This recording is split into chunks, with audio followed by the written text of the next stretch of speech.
All right. Hey, guys. It's Connor Riley here with Dog Nation. We are reacting to the news that Jamie Newman, the Wake Forest grad transfer quarterback, he has officially announced that he will be attending Georgia next fall. He's actually planning on enrolling in classes this spring. He will be with the team during spring practice. And this is a good development for Georgia in the wake of the news surrounding Jake Fromm. Newman is an experienced back. He started 12 games this past year for Wake Forest. He did miss one game due to injury. He put up, pretty solid numbers on a less talented Wake Forest team than the one he'll be walking into with Georgia next year. 26 touchdowns, 11 interceptions. Is a much bigger dual threat quarterback than Jake Fromm was for Georgia. Newman at Wake Forest had over 500 rushing yards on the season. I believe over 700 if you remove sacks and 6 rushing touchdowns. So just on that alone, it is going to add a sort of another dynamic to this Georgia offense. And I think going into next year, Kirby might be even willing to run Newman a little bit more just because I think the depth at quarterback behind him, they're at least going to have more bodies because this year, if Fromm went down, you really only had Stetson Bennett, whereas next year you do have Bennett, you have freshman Carson Beck. Potentially, if and when he gets his health good, you'd have DeJuan Mathis. So you do have a lot of guys who all sort of have similar capabilities. Fromm, as great as he was very different from, I think, the quarterbacks we've seen Kirby Smart sort of go after now these last couple of years. Justin Fields, John Rice Plumlee come to mind as guys who are really able to move around back there. The same can sort of be said for Carson Beck. As far as what this means for the offense, Kirby's – I wouldn't be surprised if he doesn't name Newman the starter at all, and we just find out that Newman's going to start when Georgia opens up against Virginia next year. It is interesting that in his time at Wake Forest, he never played against Virginia, largely because Wake is in the Atlantic and Virginia is in the coastal, so there's not a whole lot of, he doesn't know a whole lot about Virginia there.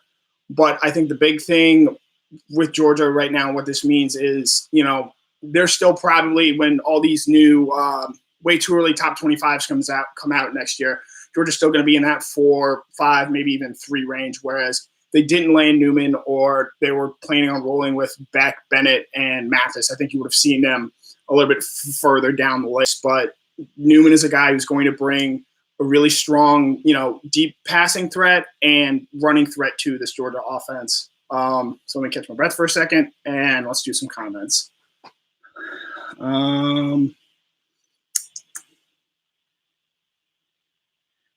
Yeah, and Georgia might not be done at the quarterback position in terms of adding guys. There are, Kirby's always sort of looking to add to this roster, and it might not just be at the quarterback position. There have been a couple, grad transfers out there.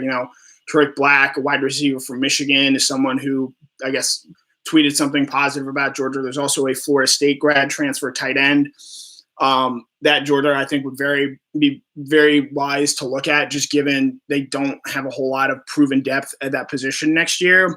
But you look at this offense, as big as getting Newman is, Georgia still has some things to clean up and add to their offense. I think number one, they have to continue to recruit and land Broderick Jones, 5-star offensive tackle out of Lithonia. He is committed to Georgia at this point in time. But I think the big thing with him is he's taking an official visit to Arkansas next week. He is taking his official visit to Georgia on the 24th, and that is a very big day for him because talking to him down in Orlando, the big thing with him was he wanted to get to know Matt Luke face-to-face in person, and that's going to be the best opportunity to do that. On that visit for Jones, Cedric Van Pran is also going to be taking his official visit there. Justin Tell reported that Van Pran is going to take an official to Florida. But when we spoke to Van Pran in Orlando, I can comfortably say I'd be 10 out of 10 shocked if he did not end up playing for Georgia or signing with Georgia come February 5th. And then back to Jones, the big thing to watch there would be if that visit, he's taking his last visit to Auburn. He sort of mentioned Auburn and Georgia are a little bit 50-50 right now in terms of where they rank in their recruitment of him. And Auburn did recently lose their offensive line coach, J.B. Grimes.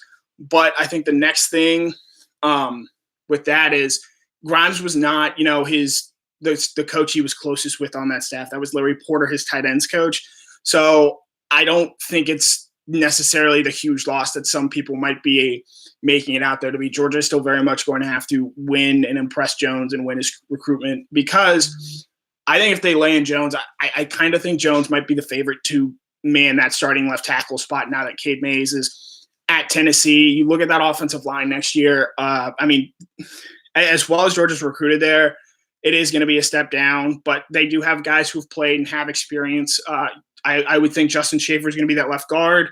I think Trey Hill's probably still going to be your center.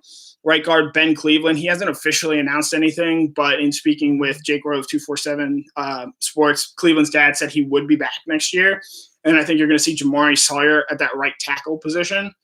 And, Jones, well, he probably won't be as physically ready as Xavier Truss would be, because Truss has been in the program for a year.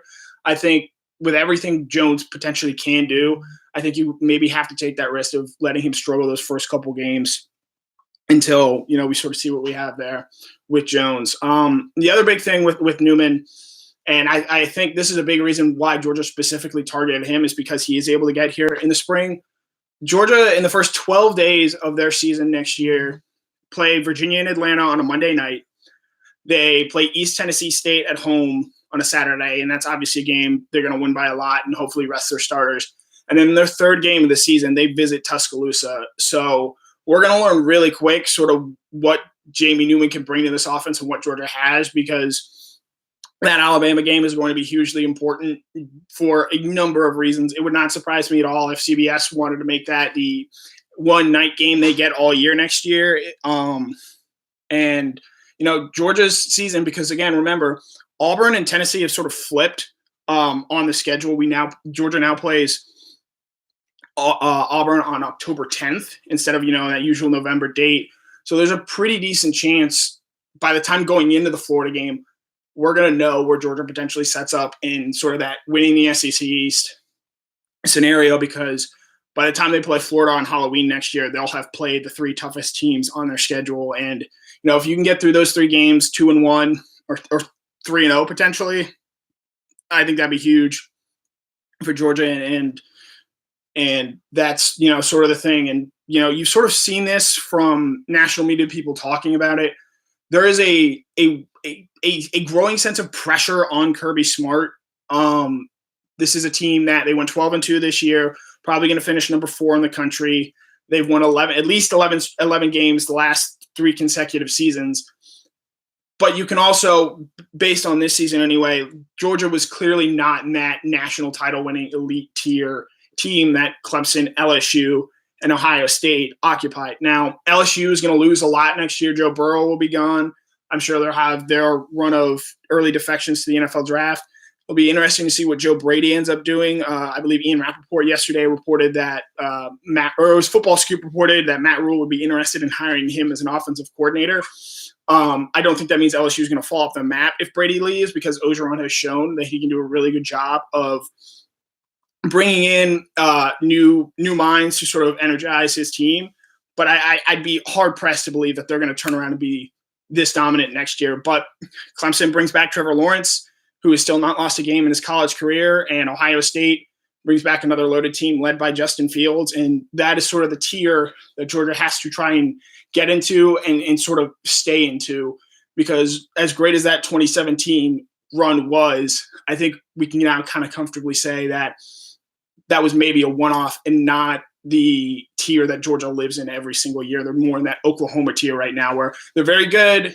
And, if you flip Georgia and Clemson, Georgia probably ends up having a season very similar to what Oklahoma ended up having. But enough about, other teams and whatnot. What do you guys have to think and say about this whole Newman, what he might bring to the offense, the dual threat? Obviously, I think a lot of people wanted to see Jake run more, or at least have that sort of running threat added to the offense, because that would theoretically make things a little bit easier for the wide receivers on the outside. Wide receiver next year, as exciting as George Pickens was to end the year, I think the big thing to keep in mind there, they're still really going to be really, really young at this position. Pickens is only going to be a sophomore. As exciting as they are about these 4 freshmen they're bringing in, Justin Robinson, Jermaine Burton, Arian Smith, Marcus Roseman, as exciting as those guys are, it is important to remember. We really didn't see Blaylock and Pickens, who were all higher. Pickens and Blaylock were higher rated as recruits than all of those guys, come on until November, early November, October. Georgia's going to need at least one, probably even two of Burton, Smith, Rosemead, and Robinson to play well early to sort of make things easier for Newman next year. And, if Landing Jones and getting Newman integrated are stories 1 and 2 this February and spring, the progress Dominic Blaylock makes on his ACL recovery, I think, is number 3 for me in terms of an offensive storyline, just because I think if you have him and you have Pickens on the field at the same time, they're not going to be able to solely focus on just doubling Pickens. And I think Blaylock is going to be able to do a lot of important and interesting things over the middle. Andrew Hughes, Newman will make the defense very happy. They won't be on the field nearly as much with his play extending capabilities. Yeah, talking about defense in this day and age, it's not sexy, but Georgia's probably going to have the best defense they've had under Kirby Smart next year. It's interesting to point out the last 2 years, Georgia has had 9 players, I believe, leave early for the NFL draft. All of them have been on offense. No defensive player that has had a chance in these last 2 years to leave early has not. And Georgia's defense, again, Kirby's as good as they come in terms of scheming up things and putting players and developing players and putting them in the right position. But I think, as we saw in the LSU game, in this day and age, a great offense beats a great defense more times than not. Jay Bolton asked, does he have a stronger arm than Fromm? I would say, yeah, based off the things that I've read, some of the numbers Pro Football Focus has done on his deep passing this year. Newman, and people have sort of raved about it, he does throw a very good deep ball. I think he can take the top off the defense. And then when you can add in that running ability to his game, I do think that is going to sort of create a more explosive offense, which is a real problem for this Georgia team this year, is that they just were not, other than DeAndre Swift, who essentially replicated what he did a season ago, the rest of the team was not able to create the explosive plays necessary to make things easier for that Georgia defense. John Gibson asked about any new assistant coach news yet. We don't have any at the moment, but that is another thing worth watching. Georgia does have a staff opening right now with Scott Fountain going to Arkansas. And I think the important thing with that is, Todd Hartley has experience as a special teams coordinator. He did that at Miami. So you would think the easy thing to do would be to sort of add that role onto Hartley's responsibilities, who, I would say in his first year, Georgia deserves a little bit of a pay raise and a title bump, just given, Eli Wolf was not a known or well-known commodity at Tennessee, and he came in and he had a pretty, relative to expectations, had a pretty good year for Georgia. He goes out, he lands 5-star tight end Darnell Washington. So you add a little bit more responsibility to his plate, and you theoretically have, an opening on offense, whether that be, bringing in a quarterbacks coach so Coley can move solely to that offensive coordinator role, maybe a passing game coordinator or co-passing game coordinator, because I believe Cortez Hankton technically has that title right now.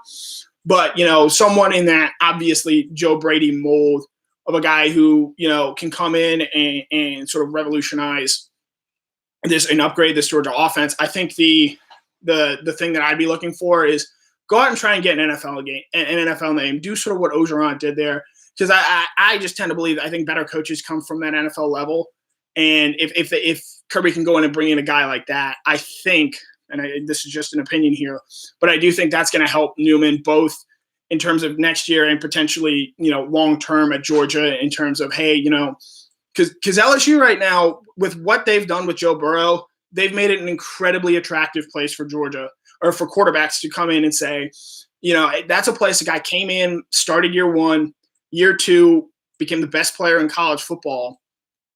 And that's very attractive to quarterbacks out there who both as graduate transfers who want to come in for 1 year, maybe 2, depending on their eligibility, and sort of rework their game and up their profile. And, high school recruits, it's not really a secret that Caleb Williams, the 5-star quarterback in the 2021 recruiting class, had really liked what LSU did this year. And that's why I think a lot of people consider the Tigers to be a front runner for him. Crisp Lettuce brings up DJ Shockley. This is the first time Georgia's had a true dual threat quarterback or a quarterback capable of truly running and extending plays and creating positive plays on a consistent basis with his legs since Shockley. And I think a lot of people look fondly at the DJ Shockley era. Time he played, the time he started, he did win an SEC title his senior year. And if Newman can replicate that, that's a huge success for Georgia. If he has the DJ Shockley type year, obviously Georgia didn't win the national title that year, but winning the SEC East, I think in this day and age, or winning the SEC, I should say, in this day and age, means you're in the playoff. And I think getting to that playoff, you just got to get there and hope you play your best game and play well against elite teams. B-Dog, so glad he's enrolled now and on campus to start working with these guys to start this progression.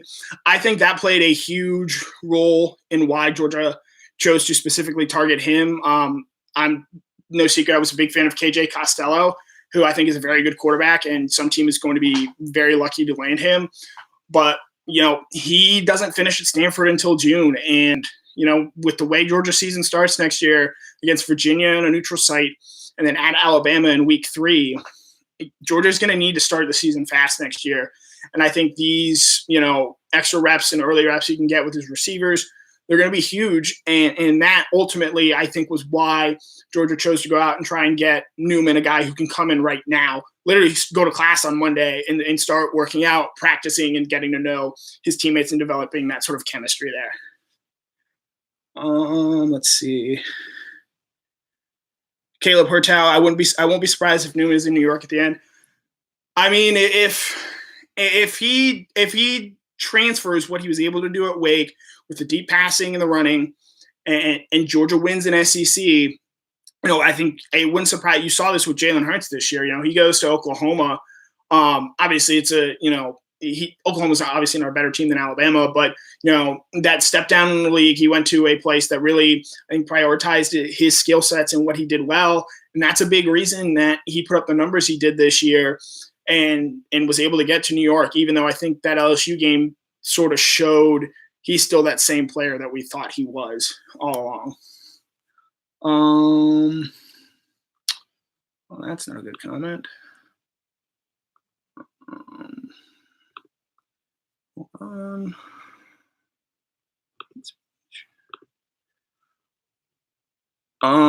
Let's see what else here. Trying to get rid of a very bad commenter. Give me 2 seconds. All right. I guess we can talk about Jake Fromm a little bit here and his decision to move on. I think the thing with there is we already knew what Jake Fromm was as far as a prospect, as far as what he was going to do at the next level.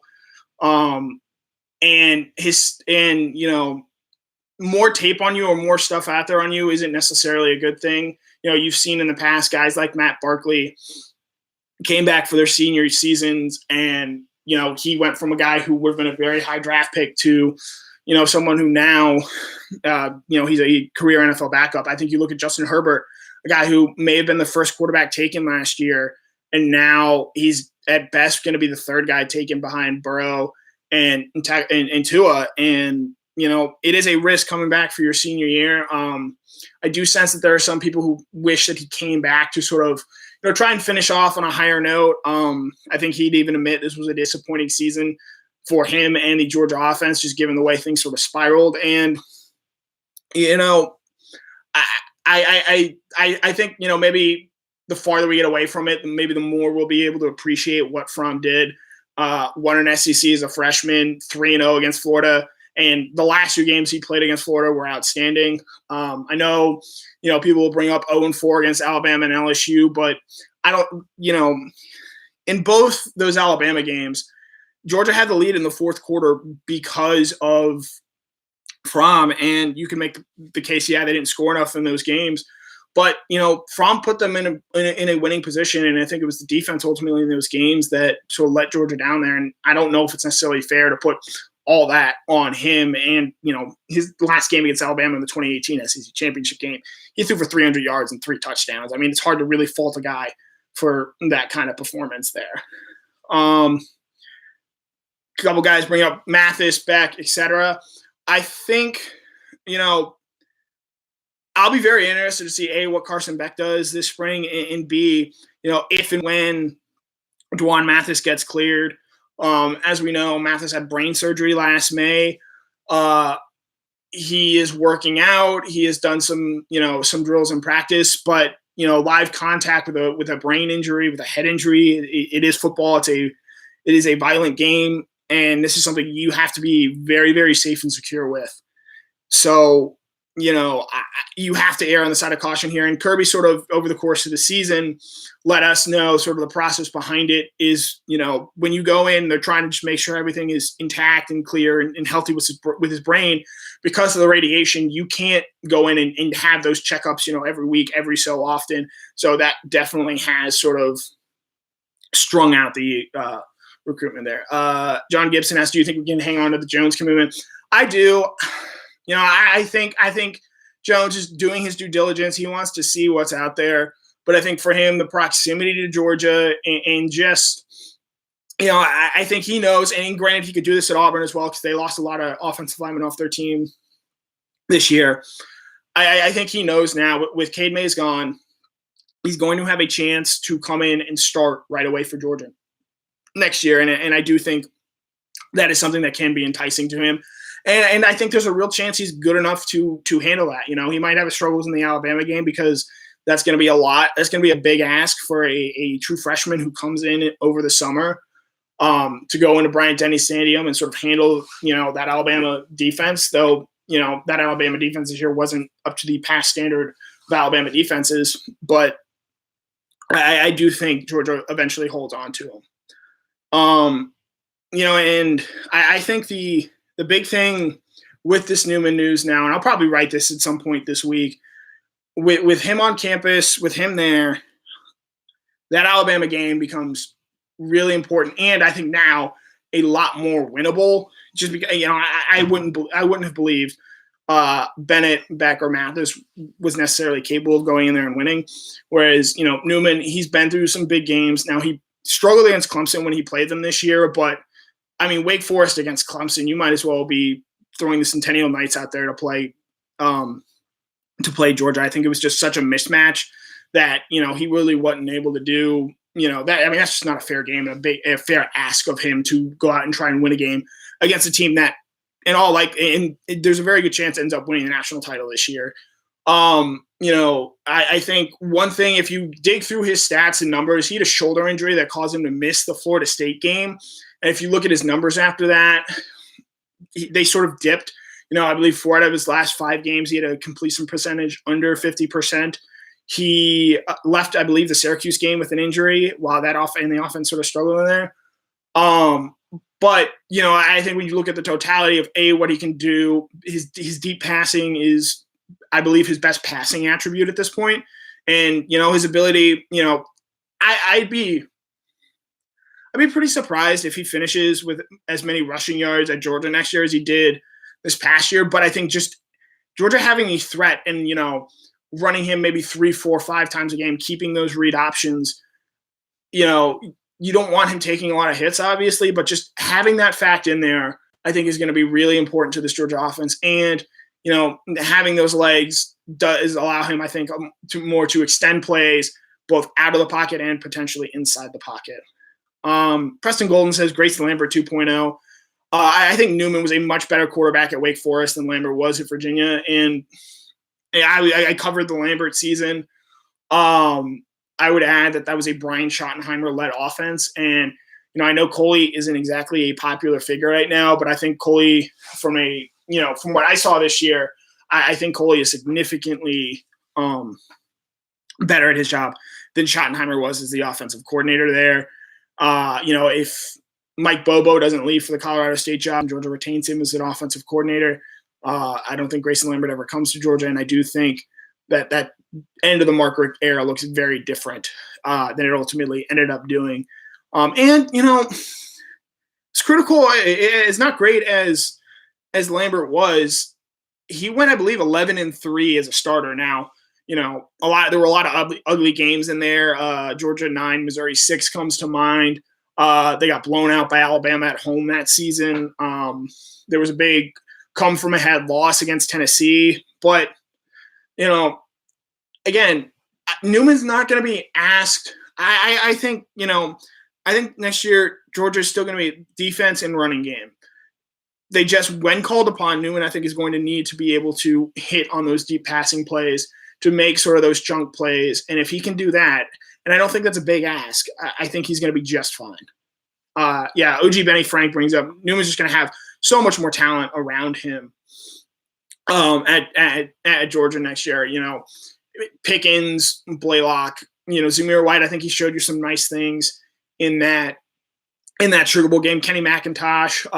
I think Kendall Milton is going to be a star. I don't know how early that comes, but from spending some time with him and doing his commitment video out in Fresno, I just think that guy's going to be a really good ball player, and I think he is wired properly for success. He's a guy I am looking forward to seeing what he does and what he brings at G-Day. And Georgia has not had a running back who is as big as he is since Todd Gurley. He has that sort of size, wiggle. We'll see if he can sort of be that guy. But for me, the early comp would be Gurley, obviously before, he became the talent that he did. But I think he can do a lot of things that Gurley ended up doing if, he pans out. How many slots do you think we have left in this 2020 class? Right now, they have 19 signees, 2 commitments in Jones and Cedric Von Prawn. That puts them at 21. I think they're going to end up at around 23 total signees, maybe 24. It depends sort of what you see with the roster attrition. So, you think some names out there, and this is talking with Jeff, Alex Huntley, a big defensive tackle out of Columbia. He's supposedly going to be taking a visit to Georgia. I think that is one to watch. Dijon Edwards, a running back out of Colquitt County. Kirby Smart has had 5 scholarship running backs every year at Georgia. If they do not land another one, he will go into next year with 4. I think that is something to watch. And it's Rakeshaw, or I believe I'm saying that name right.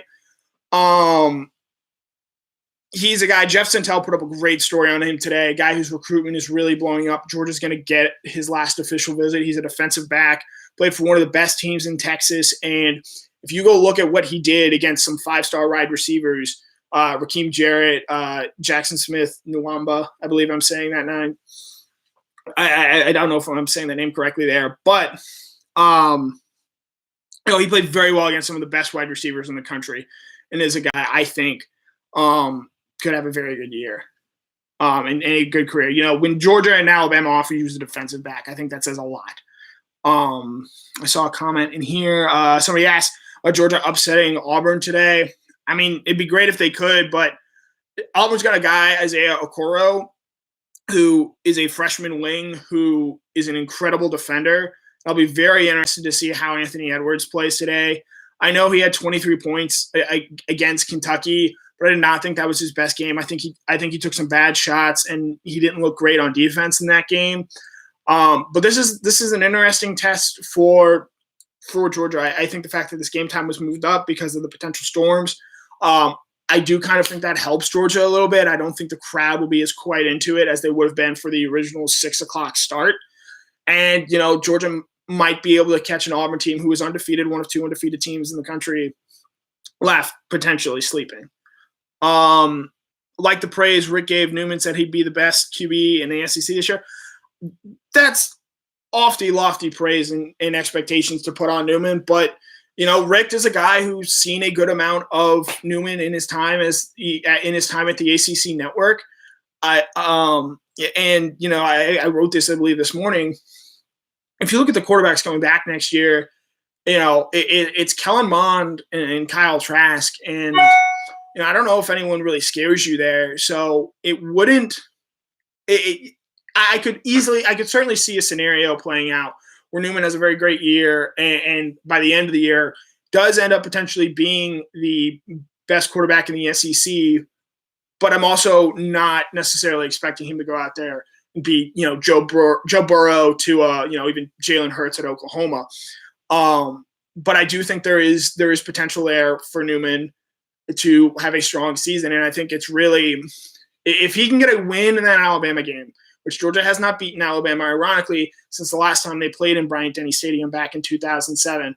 if he can get a win in that game, I think it sets up very nicely from a narrative standpoint for him to have a very good year. Because after that game, while yes, they do still have Auburn, Florida, and Tennessee on the schedule, they get Auburn and Tennessee at home next year. In Kirby, I know there have been people saying, "Oh, well, Florida's closing the talent gap; they're getting better." I still think Georgia. I don't know if enough people bring this up. Kirby Smart just owns Dan Mullen. He as great as an offensive coach as Mullen is, Kirby I think has his number and sort of knows how to go about beating him and how to sort of stifle his offense. I know the score this year, I believe, was 24-17, and it got a little hairy there at the end, but that game was not as close as I think Florida made it out to be. I think they did some things in the second half, to their credit, that made the game closer, shortened the game, and sort of tried to take we're going to put everything on one shot, getting one stop, and they couldn't do that. So we'll see, what Jacksonville holds this year. That game is on Halloween. In all likelihood, given Florida's schedule, I think there's a good chance that is a top 10 matchup when those two teams meet. Let's see. What else? Going on about half an hour here. We'll go maybe about another 5 minutes. Chris Pittman, King Newman. He's mentioning DeRick King, the Houston quarterback. It is worth mentioning that King has not entered the transfer portal yet, which means that teams cannot talk to him. And, I think Kirby pretty clearly did not want to wait for that decision. I think he wanted to get a guy in now, a guy who can go through spring and help them out and get started with this team next year. And I think that, the timing and, they say availability is the best ability. I think Newman being available and being able to do what he did and can come in and do, I think that played a big reason in Georgia so aggressively going after him, because Oregon very much was interested in him as well. Oregon's a very good team. They're probably going to be the best team in the Pac-12 again next year. And Newman had a former teammate at Wake Forest who's on that Oregon staff. And, the fact that Georgia was able to convince him to come play here, I do think says a lot about, Kirby's recruitment and, I think Kirby and Coley's ability to sell the program. I guess you could call this a recruiting win of sorts. But, I do think that it is significant that, they're able to go out and land, one of the 2 or 3 best grad transfer quarterbacks out there on the market, with Costello and potentially King being the other one, should he decide that he wants to transfer from Houston, like just about everyone CMC expects to do. Let's see, what else? What other questions do you have? Won't be satisfied until I see another national title. I mean, yeah, that's ultimately the thing with Kirby, and that's the even if they do get to the playoff next year, I think they're going to be people asking, well, you brought him here to win national championships. That's why you move on from Rick. I'm just theorizing here. If they don't win one next year, and they won't be the favorite to do so, they'll be one of the top teams, but I don't think they will be. I don't have more talent than Centella. That's not true. I think one of the things, that's worth following is going to be, because obviously everyone wants to win a national title. But for me, I think seeing Georgia leap into that elite category, sort of like Ohio State did this year, these last couple of years, the end of the Urban Meyer run, it was clear that they weren't in that super elite level that Alabama and Clemson happened to occupy. But this year, I think they definitely showed that they are in that sort of elite, penthouse neighborhood. And that's the neighborhood Georgia has to get to where, yeah, you're going to lose some top guys. You're going to lose an Andrew Thomas, DeAndre Swift every year. But you have so much talent behind them, so much, guys who people can trust are going to come in. There's not going to be a misbeat. I think that's the area where Georgia needs to make a leap to. And if they can do that, even if that doesn't necessarily mean winning a national title, I think that would be a very strong step for Smart to make. And the other thing that I think just about everyone is looking for, just don't have that game where you completely fall asleep and don't show up. It was LSU in 2018, South Carolina this past year, Auburn back in 2017. Come ready to play every game and don't have that game where you sort of lose a game where you probably shouldn't lose it, and you lose it largely because there's sort of a blahness, or as he said, the guys weren't ready to come out to play. I think eliminating that, because as frustrating as it potentially would be, if Georgia loses a close, hard-fought game against Alabama, I think people can understand that. But, if they lose at home to an Auburn, or they lose at home to a Tennessee because for whatever reason they're not able to get up for that game, I think that's a very bad look. Let's see. We'll take about 2 or 3 more comments. Jamal Wilson asked, does Sherman play a lot as a freshman? I'm assuming he's talking about Mikael Sherman. He doesn't get here till June, but in fall camp, I'll be interested to see how Georgia uses him. His high school team used him, and we've seen him be used in a variety of ways, as an outside linebacker, as an inside linebacker, as a defensive end. He gave me a quote. I'm coming to Georgia to be Georgia says they play 8 linebackers, and they do. They rotate. And they play 8 linebackers. And if I'm not one of those best 8 linebackers, ultimately that's on me. And I think that's a very mature way of looking at it.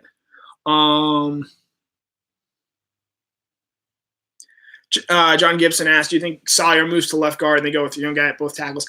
I think Justin Schaefer is a competent and capable guard. I think we saw that when he played this year against Tennessee in that second half of the Notre Dame game. And I liked what I saw out of Sawyer against Baylor. I thought of the offensive lineman out there, I thought he had a better game than anyone, and certainly a better game than Cade Mays. He's a guy who repped all year behind Isaiah Wilson as a backup at that right tackle spot. And I think – I certainly understand why you'd move him to guard. I think his NFL future is at that guard position. I think he's a guy who can be a very, very good right tackle for Georgia.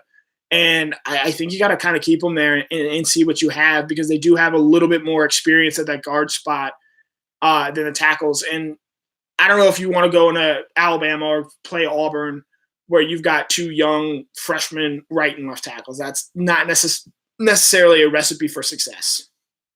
Jazz Jackson asked, what's the best guess for the starting 5 O-line next year? We've actually got a story coming at some point on that. I wrote about the offensive line, I believe, on Thursday. I think, assuming they get and land Broderick Jones, which that is my assumption at this point, I would go Jones at left tackle, Justin Schaefer at left guard, Trey Hill at center, Ben Cleveland at right guard, Jamari Sawyer at right tackle. And I think you'd see Warren Erickson sort of be that Swiss Army knife 6 guy, guy who can come in, move around.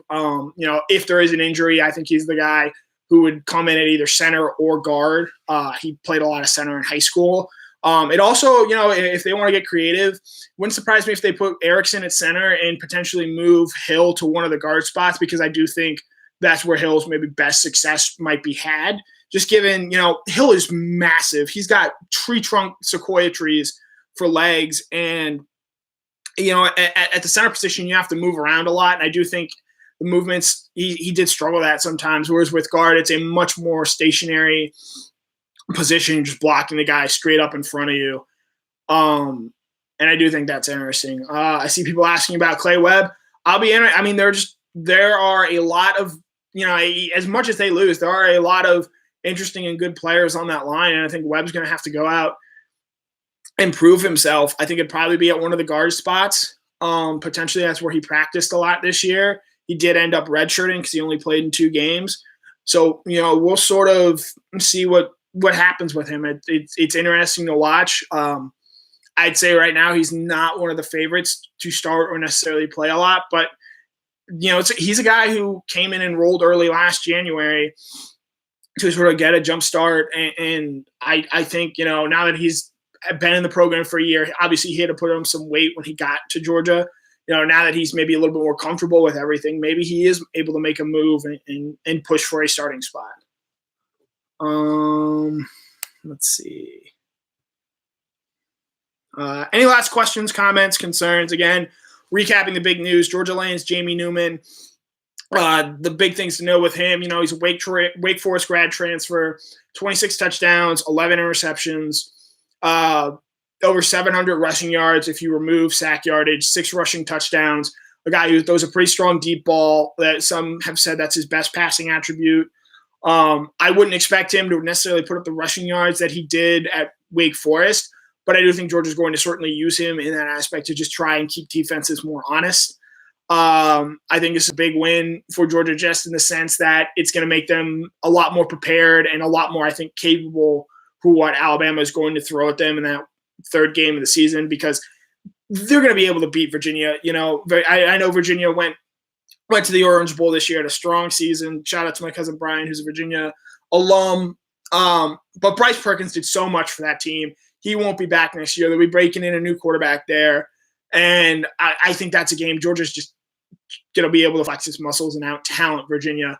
They won't be able to do that against Alabama. They're going to need to come out, play aggressive, which we didn't always see Georgia do this year, and sort of take it to the Crimson Tide. They're going to be breaking in a new starting quarterback, whether it be Mac Jones, who obviously has starting experience, or it could be the 5-star freshman Bryce Young. They're going to be losing a lot of pieces on offense too. Jerry Judy's already declared. I believe Henry Ruggs has declared. Jedrick Willis, the right tackle, who might be the first or second offensive tackle taken in the draft, he's declared. We're still waiting on Najee Harris, and that's a big one. If he goes, that's a big loss for Alabama. Obviously, they still have Trey Sanders, but he's coming off an injury. So, I think now the addition of Newman, it re-ratchets up the intensity and I think the focus for that Alabama game. People are asking about Xavier Truss. Yeah, he's a guy who is going to have a chance to compete for one of those tackle jobs. It wouldn't surprise me if on G-Day, because Jones obviously is not an early enrollee, he is that starter at left tackle with the first-team offense. He's a guy he only played in 2 games, but he was on the travel squad this year. And I think that, that's a pretty good sign for how confident Georgia feels in his abilities. Last questions, thoughts, opinions, takes. Brian McPhail, and this will be what I go out on. Our O-line will need to have about 8 good options. Right now, this spring, I believe they've only got 9 scholarship offensive linemen. Now, obviously, they're going to be bringing in, I believe, 6 in this recruiting class, but none of those guys are early enrollees. So it's going to be very interesting to see how physical, how aggressive this offensive line is during spring practice, just because they're not going to have a whole lot of bodies at this position now. So that about does it. I'm Connor Riley recapping Georgia's edition of Jamie Newman. Check back at Dog Nation. We've got tons of coverage, tons of playing stuff rolling out. We've already got, I believe, 3 or 4 articles up on Jamie Newman. Mike Griffith is live, or he's not live. He is in New Orleans, talking to Clemson players, talking to LSU players about Georgia, about Jamie Newman and what Clemson did against him. So be sure to check that out throughout the day. We'll have more, and Brandon Adams will be back on YouTube with Dog Nation Daily at 10 o'clock-ish on Monday morning. So thanks, guys, for checking in, and have a great day.